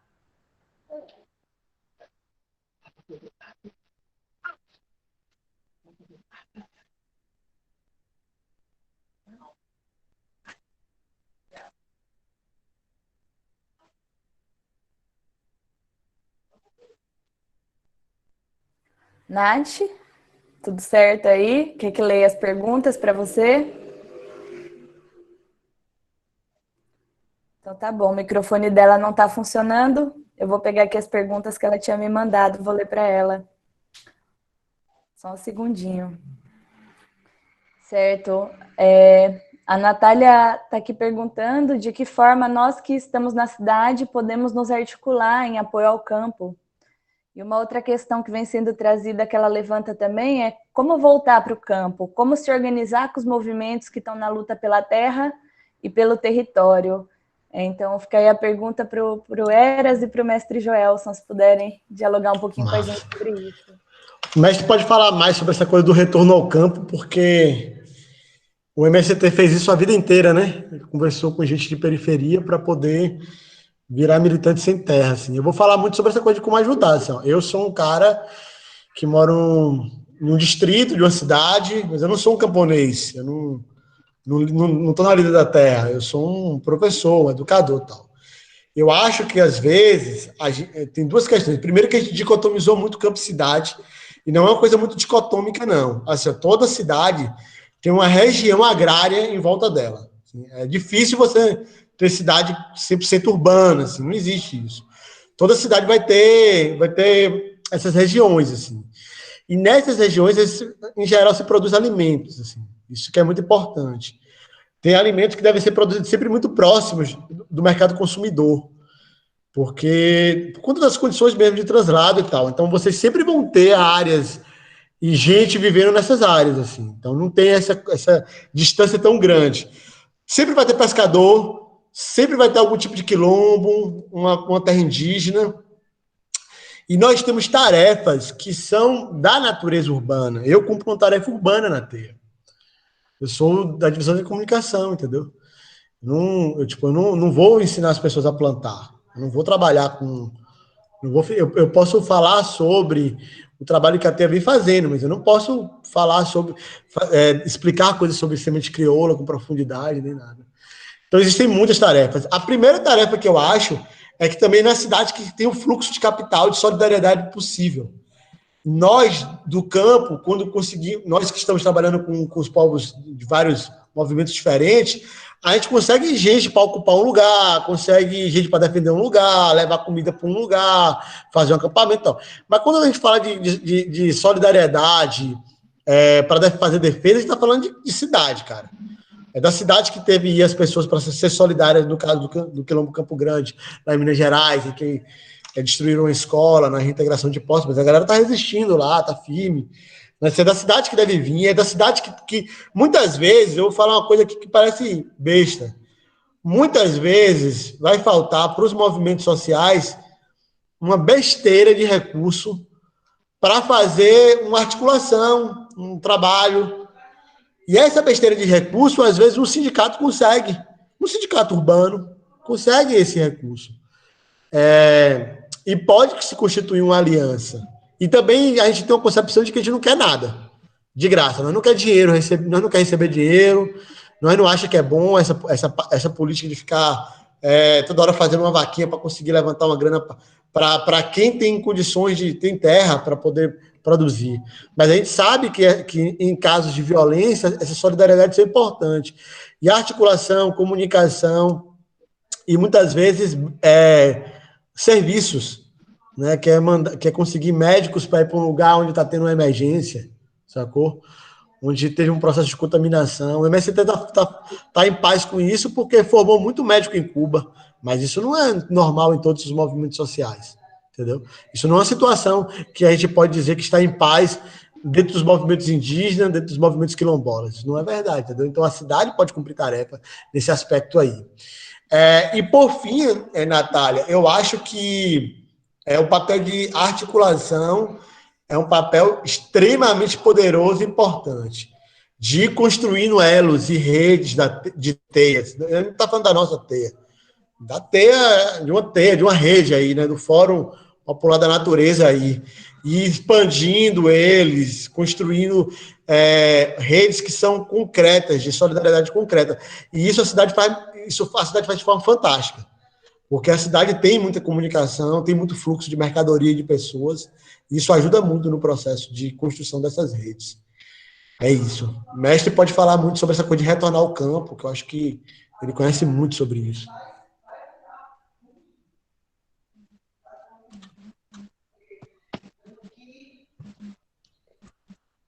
Acho que... Foi, mestre? Foi, acho que foi, mestre. Fala aí. Não, agora não foi, não. Disse foi. Agora desligou, tava ligado. Você fez certinho. Ué, ele caiu. Oh, meu Deus. Mas tentando fazer, caiu. Mas ele volta, gente. Daniela emendou uma pergunta aqui. Hoje em dia, vemos os jovens da cidade com uma visão muito distorcida do trabalho no campo, que é atrasado, ultrapassado. Como trabalhar o imaginário dessas pessoas para que enxerguem o seu valor e que o campo é mais do que nunca o futuro? Olha, mestre voltou. Fala, mestre. Então, essa questão do... Tanto da... Depois eu vou dar um pitaco nessa questão da... Como fortalecer essa aliança aí do campo e cidade. Mas primeiro eu vou como voltar ao campo. Aquilo que eu falei antes, nós estamos com os grandes centros abarrotados de gente, não cabe mais gente. A cidade está desequilibrada, não tem saneamento básico, não tem água, está uma situação difícil. E a cidade, na minha visão, eu já morei em São Paulo 6 anos, de 1980 a 86, dezembro de 86. Eu já não aguentava mais aquela cidade, tinha que acordar 3 horas da manhã para chegar no ponto lá da Paulista. Outra hora chegar lá na Avenida dos Bandeirantes. Então, eu precisava acordar 3 horas da periferia onde eu morava, em Piraporinha, essa coisa toda. Então, naquela época já estava insustentável. Imagine agora, esses tempos eu voltei em São Paulo, eu não reconheci mais nada onde eu vivi, tudo mudado e um inferno total. Então, nesse sentido, nós precisamos trabalhar na perspectiva de voltar à terra. Tem um pessoal voltando à terra, mas está voltando à terra com um problema, criando um problema grave, que chega nas comunidades, toma as terras do pessoal da comunidade e bota o pessoal da comunidade para trabalhar de escravo. Não é essa lógica que nós estamos falando de voltar à terra. Nós temos que voltar à terra no sentido do enfrentamento com o latifúndio. Nós precisamos construir grupos que tenham coragem e capacidade para a gente enfrentar o latifúndio, derrotar o latifúndio. Nós precisamos de gente que venha para as comunidades para somar e não para tomar terra e nem dividir as comunidades. Então, isso ela precisa, como nós, quando vamos para a cidade, precisa tomar um banho de cidade, né, de civilidade. A gente, quando vem também para o campo, tem que tomar um banho de civilidade de campo, entender os trabalhos, as necessidades e a forma como as pessoas vivem. Por exemplo, se lá na cidade é badalado, é tumultuado, é nervoso esse centro, aqui é muito calmo, muito paciente, e a gente precisa acostumar com esse novo modo de vida e se inserir nas tarefas fundamentais para que a gente possa somar e fortalecer. Então, essa é uma das questões que nós precisamos trabalhar. E tem nessa perspectiva que eu falo, que eu acho que é muito importante, nós temos que organizar a luta nos grandes centros para voltar à terra no enfrentamento com o latifúndio. Erasto falou dessa questão dos latifúndios próximo aí dos grandes centros, tem muitos latifúndios próximo dos grandes centros.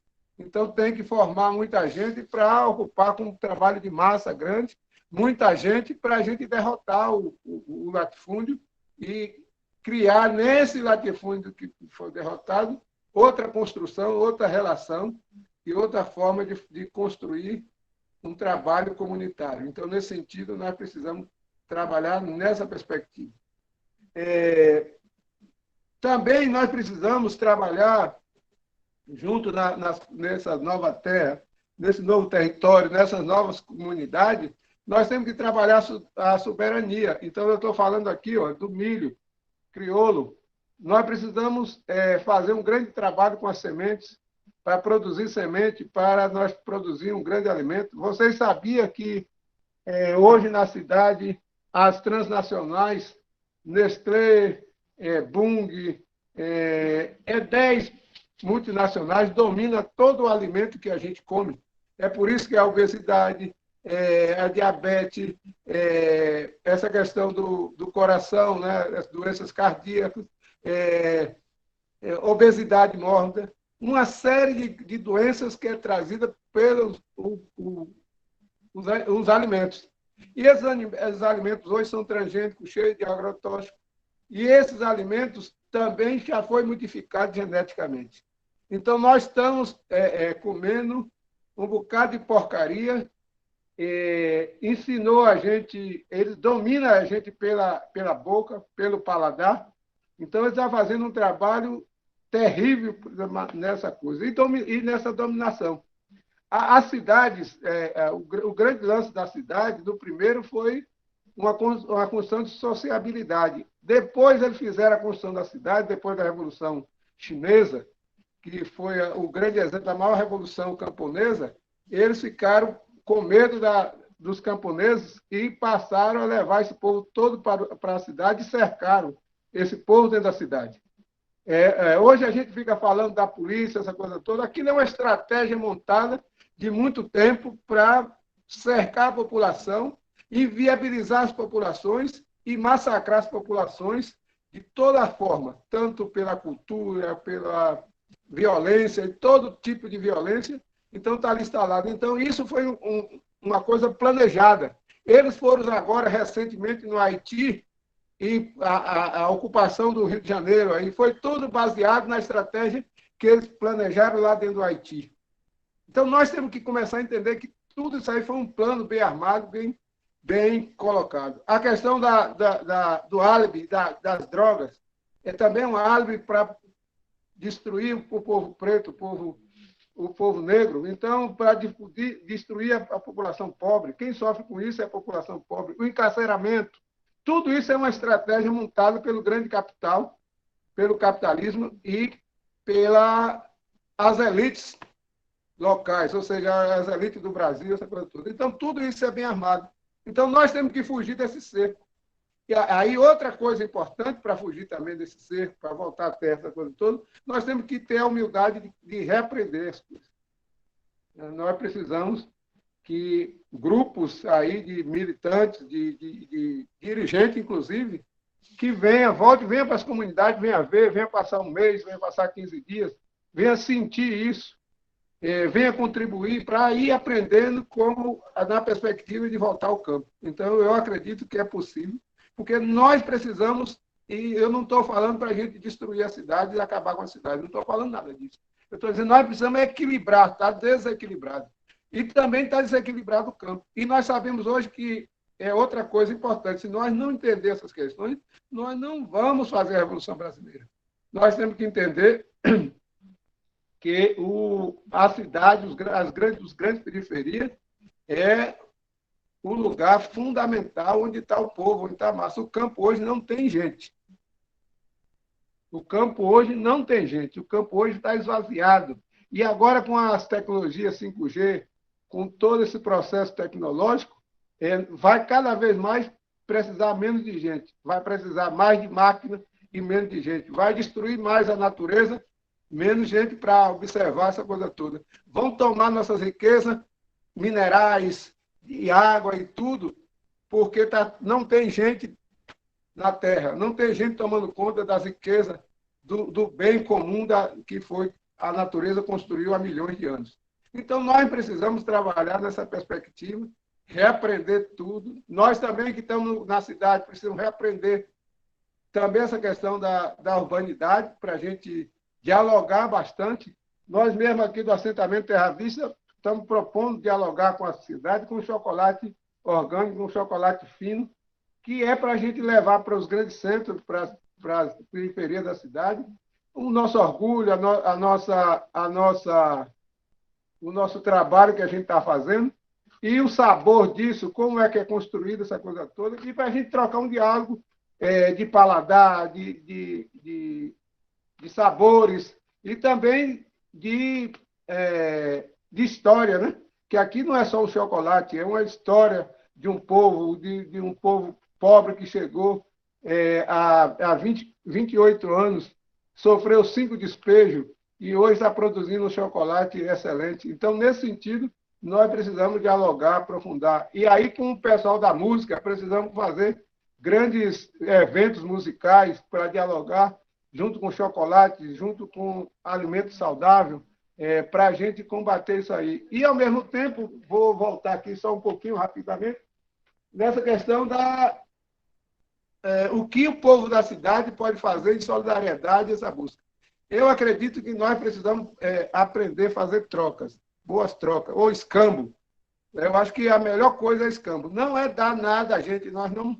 Eu aprendi uma questão que nós não precisamos de nada dado para viciar, né? O Luiz Gonzaga mesmo fala muito bem. Dá uma esmola a um cidadão de bem que tem olhos, tem pernas, tem braços, essa coisa toda, ou vicia, ou mata de vergonha, ou vicia o cidadão. Então, o cidadão viciado é um problema sério. Então, nós precisamos construir o nosso processo com o nosso suor, do nosso rosto, com o nosso trabalho, essa coisa toda. Agora, nós podemos fazer escambo. Fundamental, essa questão dos nossos produtos vendidos na cidade, nas localidades, fazendo um grande diálogo sobre essa questão dos alimentos com agrotóxico e não com agrotóxico, os alimentos orgânicos, os alimentos agroecológicos. Então, dá para nós fazer um grande diálogo aí, uma grande troca nas grandes periferias da cidade, nos grandes centros, nos sindicatos, nas comunidades, nas associações. Então, dá para nós fazer um trabalho muito grande, levando isso que eu estou falando, a questão nós levando os produtos, vocês adquirindo nossos produtos, essa coisa toda. Outra coisa é fortalecer, por exemplo, tipo que eu estou falando aqui, ó, essa semente aqui, ó, é uma semente que não é transgênica, é uma semente que tem 12 anos que a gente está carregando. Se a gente quiser avançar com essa semente, nós precisamos construir uma parceria junto com o pessoal da cidade para que possa fortalecer.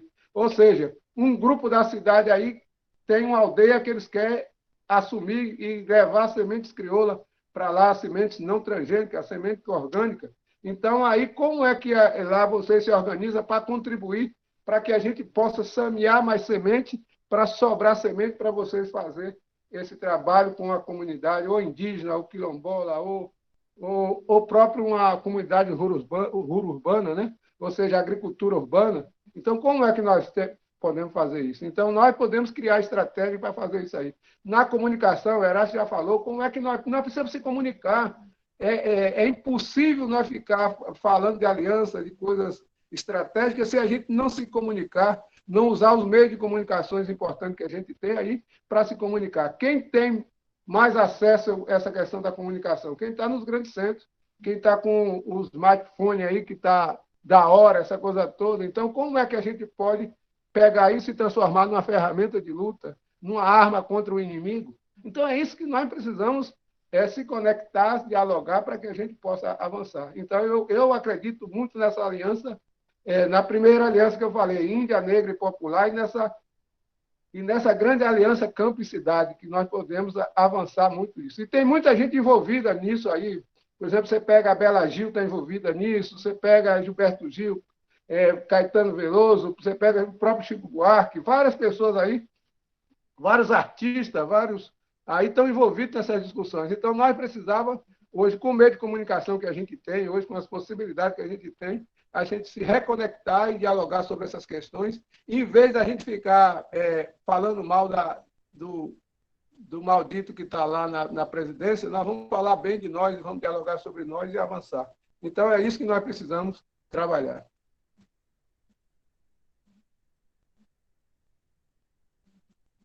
Muito obrigada, mestre Joelson. A próxima pergunta aqui seria da Stephanie, e ela disse que a pergunta já foi respondida durante essa fala.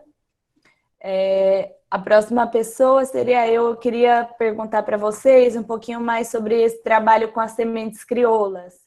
Então, especificamente sobre esse trabalho, o que a TEIA tem feito e discutido em relação às sementes crioulas, o trabalho que está sendo feito aí de multiplicação de sementes, e como a gente também, de alguma forma, pode colaborar nesse processo. Vai lá, mestre. Tá me ouvindo? Estamos ouvindo. A gente está fazendo um debate muito grande no nosso site sobre essa questão das sementes crioulas. Nós estamos entendendo que nós precisamos construir uma estratégia muito boa para a gente semear a semente, reproduzir a semente em vários lugares. É lógico que a semente crioula de milho e de outros produtos, nós precisamos ter muita inteligência, porque as transnacionais hoje já estão fazendo leis, já estão fazendo enfrentamento contra a possibilidade de nós reproduzir nossa semente, de nós distribuir nossa semente. Então, isso precisa nós ter uma estratégia em vários pontos secretos, inclusive, para a gente reproduzir a nossa semente para não ser contaminada. O MST sofreu esse processo quando nós começamos a discutir sobre os transgênicos. Eles foram lá, pegaram soja transgênica do Paraguai e infestou todos os nossos campos, todos os nossos assentamentos do Rio Grande do Sul e do sul aí de Santa Catarina, Paraná, de transgênico. Inclusive com a propaganda enganosa, iludiu muita gente, e muita gente abandonou as suas tradições e as suas sementes. Então, essa questão da semente crioula é tradição, é cultura, é um processo milenar. Então, nós precisamos ter o maior cuidado com isso para não tanto botar a perder nossa semente e nem tampouco ser contaminado pelas grandes transnacionais, porque ela precisa contaminar toda a nossa semente, destruir toda a nossa semente para controlar o povo na cidade. Então, nesse sentido, nós precisamos fazer uma articulação. Nós estamos com um debate muito bom no site da TE. Nós podemos mandar para vocês aí esse debate e nós vamos precisar de todo mundo que possa contribuir para que a gente possa construir a rede de semente da Teia dos Povos, para a gente distribuir e semear semente nesse Brasil inteiro. Aí nós também estamos dialogando com vários pequenos produtores, vários assentamentos que estão produzindo orgânico, que estão produzindo sementes crioulas no sul do país, no sertão. O sertanejo tem uma relação com a semente extraordinária. Pode ter uma seca que tiver, a semente que é para plantar, eles não comem. Então, eles têm uma relação muito forte com a semente, tem muitas redes de semente, muitos bancos de semente, em Minas Gerais, no Brasil inteiro tem uma relação com a semente, porque sabe que a semente é vida. E vida precisa ser cuidada, precisa ser guardada para que possa reproduzir a vida e outras instâncias. Então, nesse sentido, nós estamos fazendo uma campanha muito grande aí e queremos dialogar com vocês sobre a questão da semente, principalmente com as pessoas da cidade. Outra questão importante que está junto com a semente é a questão do plantio de fazer os sistemas agroflorestais. Aí nós vamos trocar semente de árvores nativas da Mata Atlântica, do Cerrado, da Caatinga, em todos os biomas da Mata Amazônica, de todos os biomas, nós vamos dialogar sobre essa questão dos sistemas agroflorestais para a gente implantar esse trabalho aí, para recuperar, inclusive, as áreas degradadas pelo capitalismo e pelo agronegócio. Então, nós estamos discutindo bastante isso e é uma pergunta muito boa para a gente avançar nessa busca aí. E vocês têm muito a contribuir. É aquilo que eu falei, nós podemos fazer um grande evento nos Santos, um grande evento em São Paulo, um grande evento no Rio de Janeiro, para discutir essas questões, tanto da soberania alimentar, da questão da semente, essa coisa toda, e a gente ver como cada um contribuir. E nós entendemos que agora é importante nós trabalhar essa importância de todo mundo contribuir para que a gente possa construir essa grande rede de semente para distribuir para as vilas, para as áreas indígenas, as áreas quilombolas, as áreas que está sem essas sementes crioulas. Porque a Monsanto e as grandes transnacionais estão manipulando as sementes e fazendo a semente terminator para a gente pagar royalties, pagar imposto, pagar tudo, e eles dominar o paladar da população dos grandes centros, principalmente, e também até do campo, né? Estão dominando tudo isso.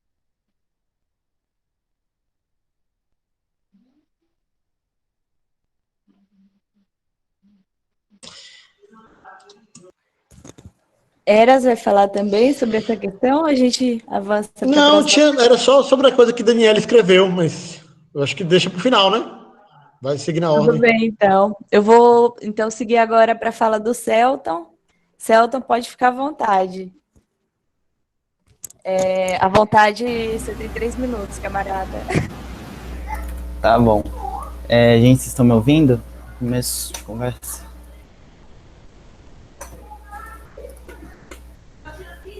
Por favor, me dê um toque aqui no meu microfone. Perfeito.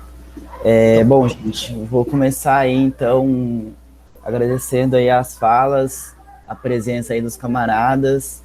Eu sou o Celton, eu estou aí na organização do Fórum Popular da Natureza. Eu milito na UJC também, que nem o grande camarada Janderson que está aqui, construo o MUP. E eu fiquei pensando aí, né, ouvindo a fala aí dos camaradas, em como a alienação ela é um ponto central aí, né, da dominação. Então, para dominar a burguesia e as classes dominantes dividem, né? E elas dividem em vários sentidos, né? Então elas dividem o povo do povo, elas dividem o sujeito de si mesmo, né? Então nós mesmos, a gente, por exemplo, nosso trabalho, a gente não vê para onde vai, a gente não se enxerga no trabalho, a gente não se enxerga na terra, a gente não sabe de onde vem a comida, a gente não sabe onde que a gente está morando, né? Tipo, qual que é a significância ali histórica do território. A gente não sabe o que, que a gente deseja, a gente não sabe nada. Então, tudo isso aí é eles que vão contando pra gente, né? Então, aí eles falam, pô, já que você não sabe o que, que você quer, a gente te fala. E sempre aquilo que é mercantilizado, né? Aquilo que é vendido e aquilo que é comprado. Então, nesse sentido, é interessante, né? É interessante colocar aí alguns conceitos que dividem, alguns conceitos que alienam o povo de si mesmo. Então, mercantilizando aí, por exemplo, grande parte de áreas, né? Então, pô, opressão racial tem um ponto central aí na manutenção do próprio capitalismo. Só aí né? Ou luta contra a opressão aí de LGBT, essas opressões referentes à sexualidade, a gênero, são muito importantes e também estão ali fundantes na questão do capitalismo mesmo. Só que, de novo, isso é invertido, né? Então, isso eu acho que a gente pontuou em outro encontro passado aí do fórum, que é as disputas aí no discurso ambiental e, mais amplamente, nos discursos das esquerdas mesmo, né? Então, acho que isso estava muito presente aí na fala dos camaradas, de como que a gente tem que ser radical mesmo, né? E radical quer dizer voltar às raízes, voltar aí enfim, né, ao poder do povo, o poder para o povo, que o camarada Janderson coloca aí muito bem na música, que é o poder popular, né? A construção do poder popular, esse poder aí que é paralelo à institucionalidade burguesa que nunca vai, né, nunca vai dar frutos aí que vão durar para a classe trabalhadora, para a nossa classe. Então, obrigado aí, camaradas. Está muito potente aí o nosso encontro. Já encerro. Muito obrigada, Celto. Opa, Muito obrigada, Celton. Obrigada pela sua fala, pelas reflexões que você traz também, representando aí o pessoal do fórum. Vou abrir então agora para o Eras falar um pouquinho sobre a questão que a Daniele trouxe. Fica à vontade. Massa. Eu acho que dá para encaixar, inclusive, com o que ele discutiu sobre a ideologia no início. Que assim, a Daniele estava falando, mestre, aqui no chat, que os jovens da cidade têm uma visão muito distorcida do campo, que é atrasado, ultrapassado. Como trabalhar o imaginário dessas pessoas para que enxerguem o seu valor e que o campo é mais do que nunca o futuro, né? E aí, assim, a gente debate isso hoje de forma intensa. As organizações que são urbanas, que são da TEA, que participam da TEA, como o MSTB, o Movimento Sem Teto da Bahia e a REAJA, ambas passam por uma situação parecida, que as duas estão pautando no território, dizendo para o povo preto, urbano, que é preciso ir, disputar a terra, e existe uma resistência do povo em ir para a terra. Isso é ideologia, assim, eu trato isso de forma muito tranquila como ideologia do agronegócio. Toda essa lógica de que o campo é muito difícil viver e que dá muito trabalho, que o trabalho é muito pesado, tal. Tudo isso é para dizer que o trabalho tipo da cidade não é, entendeu? Tipo, e eu fico pensando muito, sobretudo na galera que é. Eu vi um outro dia uma imagem que é de São Paulo, né? Que era de um motoboy de aplicativo, né? Um motorista de aplicativo que estava com aqueles pontos na perna, aqueles ferros na perna. cara estava trabalhando nessas condições, mano. Eu não sei se no campo. O peso do trabalho do campo, né? Não é um peso do trabalho que chega a um absurdo desse, entendeu? Isso que é a questão para mim. Isso para mim que é um ponto que a gente devia refletir. E olha agora na Covid, né, na pandemia, isso ficou muito mais claro, pô, né? Pensa, tipo, que as pessoas no campo não precisaram parar de trabalhar, por exemplo, não tiveram a renda despencando, pelo contrário, tem um aumento no valor dos alimentos, que inclusive vai ser um grande BO daqui para frente, porque a FAO, da ONU e todos os pesquisadores estão discutindo aí que pode vir fome em proporções bíblicas pela frente. Né, que o capitalismo, essa crise do capitalismo atrelada à pandemia, pode gerar uma crise absurda, inclusive no valor. A soja hoje, ela está sendo a maior cotação da sua história. E os chineses estão comprando safra até de 2022. Então, o chinês não está errado, mano. O chinês está protegendo o povo dele, né? Comprando commodity para o povo dele. Tipo, o problema é nós, tá ligado? Mas assim, então eu fico pensando que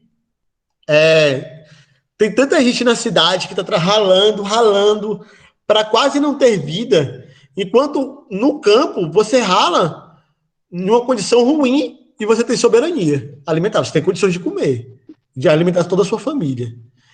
E as pessoas perderam uma coisa que não se tinha até 50 anos atrás, eu não vou nem falar 50 anos, eu vou falar assim, eu tenho 33, tipo, há 30 anos atrás, isso era uma coisa muito clara, campo, terra é meio de produção e é gerador de riqueza. Então, os coroa, meus pais, meus avós, eles queriam saber de ter uma terra para o futuro, entendeu? Então, assim, isso foi se perdendo, cara, foi se dizendo que não, é atraso, tal, mas tudo isso é ideologia.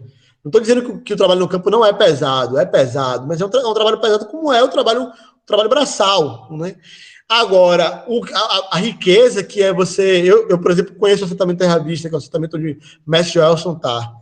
Gente, se mostrar a foto para vocês aqui de como era antes e como era depois, eles criaram um paraíso na Terra onde não tinha nada, só tinha praticamente pasto.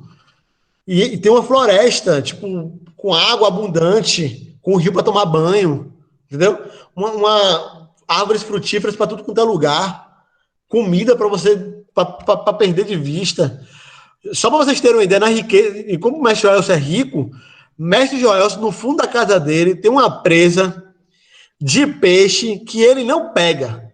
Tipo, o mestre Joelson não pega os tambaquinhos, não sei se é tambaqui, não sei que peixe é, mas ele tem lá um bocado de peixe que ele não pega. Tipo, você sabe o que é isso? Você tem peixes de 30 quilos e você não pegar? Tipo, tem outras coisas. E todo mundo faz resenha com isso com ele. Fala, mestre, vamos ali pescar, no fundo da casa dele. Isso é muita riqueza, isso é muito poder, entendeu? E assim, falando isso para vocês, para a gente ter consciência de que o trabalho do campo é pesado, mas gera muita riqueza e, no caso de mestre Joelson, no caso do povo que foi para o campo lutando e não indo como empregado, sem patrão. O que é mais fantástico ainda, com trabalho coletivo, com divisão das riquezas. E, gente, nada paga isso, não. Não tem 13º que vai pagar isso, entendeu? A riqueza que você mesmo gerou. Então é isso, assim, eu acho que é um debate ideológico que a gente precisa combater a ideologia, entendeu? Agora, como é que se combate isso na prática? Eu tenho certeza que daqui a um tempo, passada a pandemia, o Fórum da Natureza e da galera da Baixada Santista, da Seção da Baixada Santista, vai visitar o Terra Vista, vai vir na Bahia conhecer o Terra Vista, e quando conhecer o Terra Vista e outros espaços da gente, outros territórios da gente, vai na prática ver o que a gente está falando, porque o exemplo é que arrasta. É uma coisa bíblica, mas é de verdade. Isso é olhando que você se convence. Não adianta a gente ficar falando muito, não. Tem que olhar. Aí você fala, rapaz, bora ocupar aquele latifúndio lá que tem em Santos, mano. Bora tomar para nós, porque fazer nosso paraíso aqui pra gente viver bem, entendeu? Acho que é isso. Se combate ideologia, assim, e o exemplo é a melhor coisa que tem, entendeu? É isso. Fala, mestre. Eu podia pegar essa questão aí que você está colocando, se me permitir um minutinho. Pode, pode. Fala, mestre. Eu deixei de ser, justamente em São Paulo, quando em 86, eu disse, de hoje em diante não serei empregado, nem tampouco serei patrão. Ouvindo a música de Elomar Figueira Júnior, e voltei para a terra. Eu trabalhava em São Paulo, quando eu morava em São Paulo. Acordava 3 horas da manhã para chegar 7 horas no trabalho e voltava quase 10 horas da noite. Chegava em casa quase 10 horas da noite, para fazer marmita, para organizar, para voltar de novo no outro dia, 3 horas da manhã. Dormia 12 horas da noite.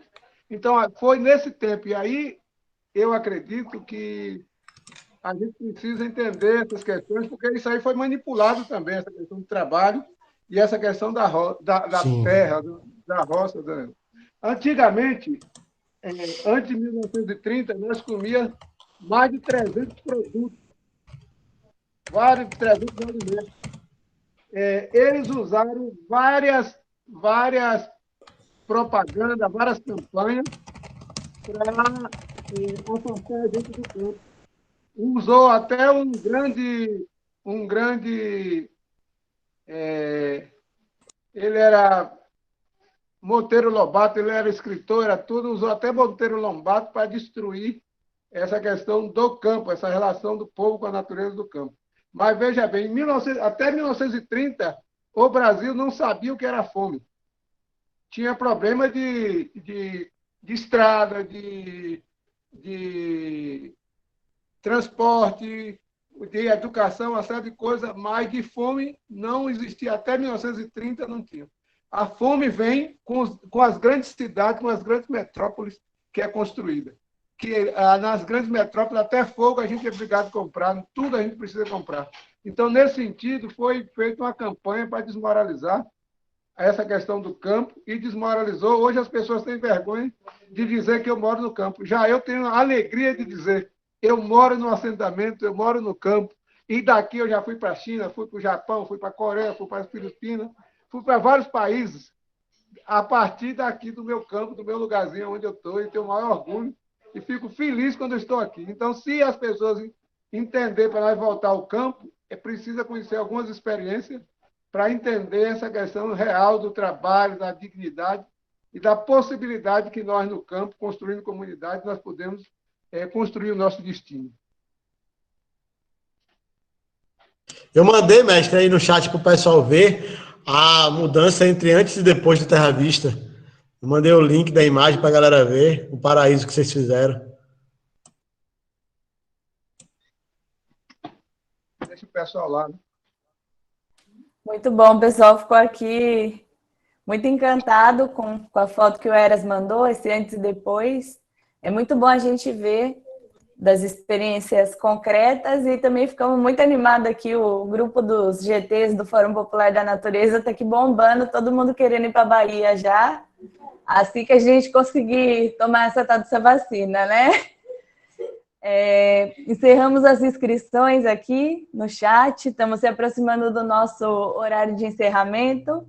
Gostaria de dizer que foi um prazer imenso a gente poder escutar vocês, poder escutar o Janderson, o Eras, o mestre Joelson, que esse diálogo, ele colabora muito para o avanço da nossa discussão e da nossa formação, né? Esse ciclo de encontros que a gente fez, ele foi, em especial, pensado para que a gente pudesse se apropriar do debate ambiental com uma perspectiva que seja anticapitalista e que seja antirracista, que desse modo a gente tenha mais direção, tenha mais condições de construir o nosso caminho, a nossa caminhada concreta. O trabalho da Teia dos Povos tem nutrido muito das nossas reflexões e dos debates que a gente do GT de Formação tem levantado nas nossas discussões e na forma como a gente pensou esses encontros. Então, para a gente é uma honra imensa poder conversar com vocês, que tanto inspiram nesse momento a nossa estruturação, nosso início de caminhada, né? Poder ouvir de quem está enfrentando o latifúndio há 30 anos, quando a gente que está aqui na cidade, muitas vezes não consegue ocupar o terreno da faculdade para fazer uma hortinha. Então, dá força para a gente, dá exemplo e ajuda a gente a pensar em como se articular em aliança, né? A gente agradece imensamente ao Janderson também, que trouxe a visão concreta da cidade através da arte, através do funk, mostrando que o funk de mensagem não morreu, né? O funk consciente está vivo e está inspirando toda uma geração de luta.